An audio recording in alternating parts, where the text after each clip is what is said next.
Iran और Israel के बीच छिड़े भयंकर युद्ध ने सब कुछ तबाह कर दिया था। उन्हीं तबाही के मंजरों के बीच एक खाई में गिरा पड़ा था एक इजरायली सैनिक, घायल, भूखा और अकेला।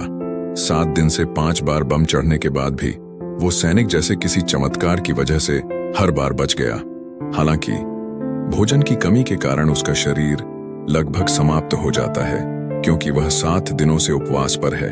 अत्यधिक भूख और कमजोरी की स्थिति में वह धीरे धीरे खाई से बाहर निकलता है।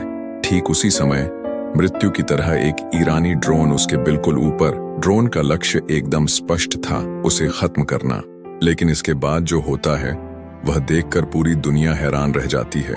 युद्ध की भयावहता और उसका मार्मिक परिणाम एक बार फिर से सामने आता है। जब वह इजरायली सैनिक आत्मसमर्पण करने की कोशिश करता है, तभी ईरानी ड्रोन ऑपरेटर का दिल जैसे पिघल जाता है। उसने ड्रोन को दूर ले जाकर बम को एक खाली जमीन पर गिराया और ड्रोन को वापस ले आती है। पर कहानी यहाँ खत्म नहीं होती। ड्रोन ऑपरेटर उस सैनिक की इस हालत में देख रहा था। उसे एहसास हुआ ये दुश्मन नहीं, ये एक इंसान है। क्योंकि वह सैनिक भूख और प्यास से इतना कमजोर हो चुका था, उसके लिए चलना भी मुश्किल हो जाता है। वह पानी के लिए ईश्वर से प्रार्थना करता है।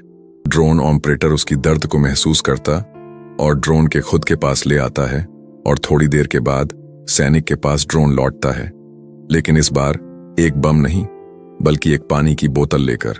जब वह सैनिक पानी की बोतल पाता है, उसने सिर झुकाकर धन्यवाद किया उस दुश्मन को जो उस पल सिर्फ इंसान था। इस घटना ने दुनिया को झकझोर दिया। युद्ध के बीच इंसानियत की एक किरण चमकी थी। इसने हमें एक बार फिर याद दिलाया कि युद्ध चाहे कितना भी बड़ा हो, अगर दिल जिंदा हो तो इंसानियत मर नहीं सकती।